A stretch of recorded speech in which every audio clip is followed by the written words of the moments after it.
Yo, hey, this shit easy, nigga. Hey, all I'm talking about, nigga, I'm still out here trying to get it. Contender Regime Boxing, checking back in with y'all, man. What's good? So, I've been hearing a lot of people calling out Jermell Charlo lately, a lot of fighters. And it's understandable because that's what happens when you reach the top. That's what happens when you become undisputed. You gather all of the belts in one of the most competitive divisions in 154, one of my favorite divisions because everybody's fighting everybody. Ain't too many guys shying away from opportunities and turning down fades, and that's why we were able to get to this point of getting undisputed. Um, but Tim Tszyu, he was post-fight at the post-fight press conference or interview after Jermell Charlo beat Brian Castano in the rematch, knocked him out in the 10th round. Tim Tszyu has been looking for a shot for Jermell Charlo for a while now, and Sebastian Fundora has even been calling out Jermell Charlo. He's right there next in line. Both of those guys are in mandatory positions. Tim Tszyu is up first. You even got guys like Danny Garcia.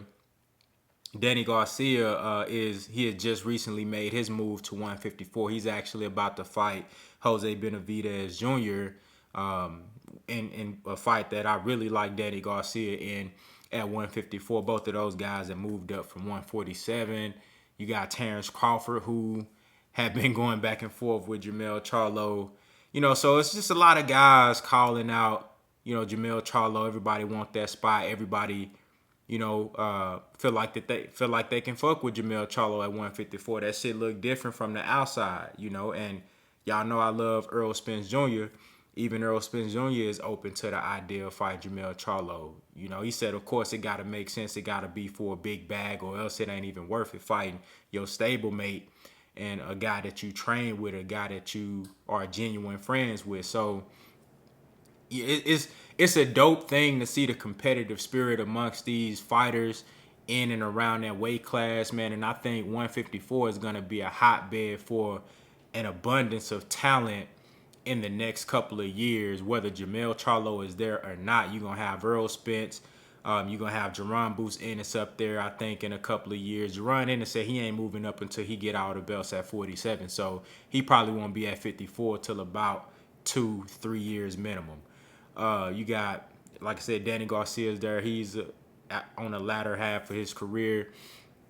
Sebastian Fundora is going to be real good for a long time. Tim Tszyu says he got something to say about who's going to be the best at 154. It's going to be a lot of talent at 154. You got Lorenzo Truck Simpson, a young guy coming up from Baltimore, training with Coach Calvin Ford, who is fighting at 154, and it'll probably be 2 or 3 years before you start hearing his name mentioned with like championship contention and stuff like that, or at least fighting a big name guy. So I love that competitive spirit, but I want to say this, and I'm going to stand on this. I've been saying this.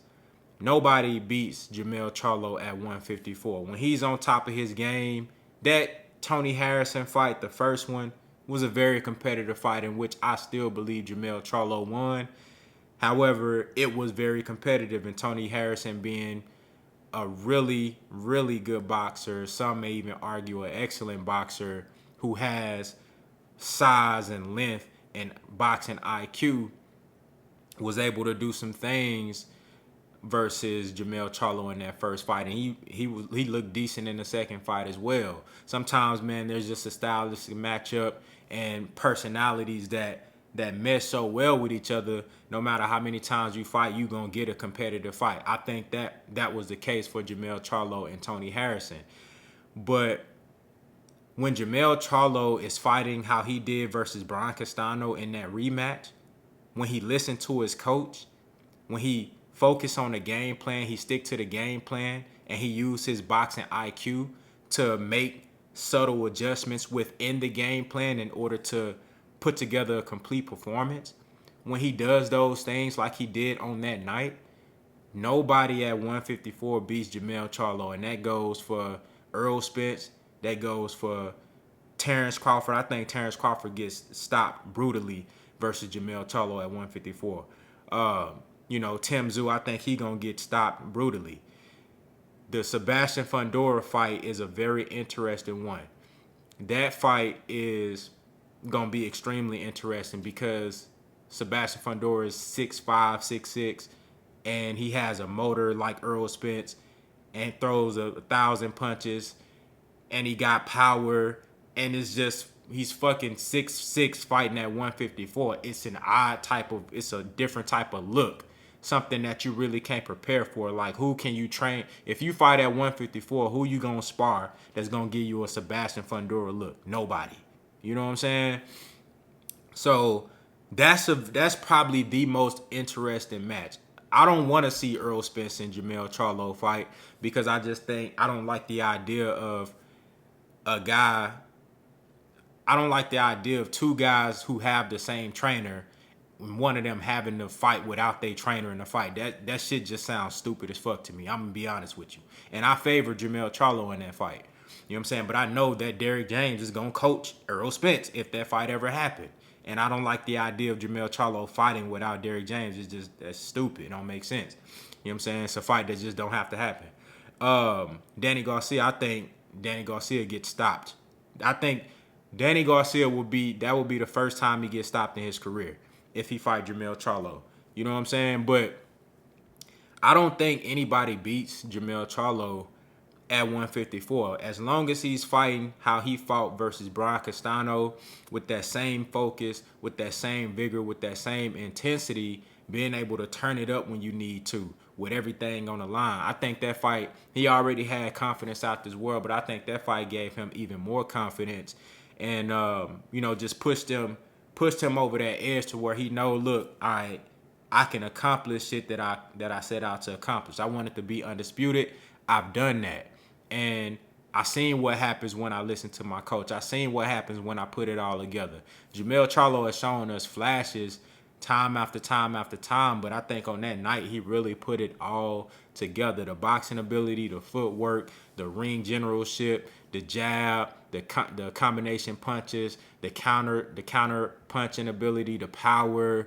He does get wild. I don't think that's ever gonna change with Jermell Charlo. That's one of the things that make him dangerous because he can get wild at times, and I think that's just the ferociousness of Jermell Charlo. He get wild at times. I mean, hey, one day it might come back to bite him in the ass. But I'm gonna say this: I think he stays at this division for at least another year, maybe 2. And I don't see anybody at 154 beating Jermell Charlo. He's a prime 32 years old, always in shape, takes good care of himself, always in the gym. I think this guy will be in phenomenal shape up, to at least 34 years old, 34, 35. And he's going to be hard to beat at 154. But I see him moving up maybe by the end of next year. You know what I'm saying? By the end of 2023, I think he'll have 2 or 3 title defenses for all his belts. Go ahead and fight Tim Tszyu. That's coming up next. Go ahead and fight Sebastian Fundora. And then maybe fit in like a voluntary defense versus fucking Danny Garcia or some shit, like something wild, like maybe even a Terrence Crawford after Errol Spence whooped Terrence Crawford ass. And maybe they just settle their differences in the ring for undisputed type shit. I don't know, but definitely Tim Tszyu and Sebastian Fundora, and I could see him having maybe a 3rd title defense and getting the fuck up out of 154, going up to 160, and then letting the young guys or the other guys take over that division. Because Errol Spence and Jermell Charlo, they the same. Hey, actually, Jermell Charlo is younger than Errol Spence. He's like a couple of months younger than Errol Spence. You know what I'm saying? So that's how I feel about it, man. I just wanted to make a video on this just to, furthermore reiterate. And you see I got Jermell Charlo #1 pound for pound on my pound for pound list right now. Now, that #1 spot, he holding that shit down, but that shit really reserved for the winner after the winner of Errol Spence and Terrence Crawford. Whoever wins that fight is going to be the #1 pound for pound fighter in the sport as far as I'm concerned. So Jermell Charlo holding that shit down until those guys fight. and the winner will take that position, and we'll let the other chips fall where they may. But I just had to reiterate this because I've been seeing more and more people calling out Jermell Charlo, and I love that shit. That's what you supposed to do as a fighter. But I'm letting y'all know now. With Jermell Charlo fighting at the top of his game in that division, 154, got the perfect frame for that division. He's comfortable there. You know, his power is real there. The speed is real. His endurance is real when he's in shape like he's supposed to be, like he was when he fought Castano. Got stronger as the fight went on. You seen Castano started to fade. Nobody's beating Jermell Charlo at 154, man. But it's some very competitive fights. All those fights I mentioned, you know, are pretty competitive fights. So y'all let me know what y'all think down in the comments, man. How do y'all feel about, you know, everybody gunning for Jermell Charlo now, him being undisputed at 154? And, you know, what do you think is the most competitive fight for him? I think it's the Sebastian Fundora fight. And if I'm not even really entertaining the Errol Spence fight. If they did fight, I know that fight, they'll go tooth and nail. But I think the Sebastian Fundora fight is probably the most interesting, probably the most competitive one. Just because Fundora is comfortable at 154. I think the most interesting fight will probably be the Terrence Crawford fight because it's stylistically it's just an interesting matchup. But y'all let me know what y'all think down in the comments, man. Contender regime boxing. I'll holler at y'all boys, man.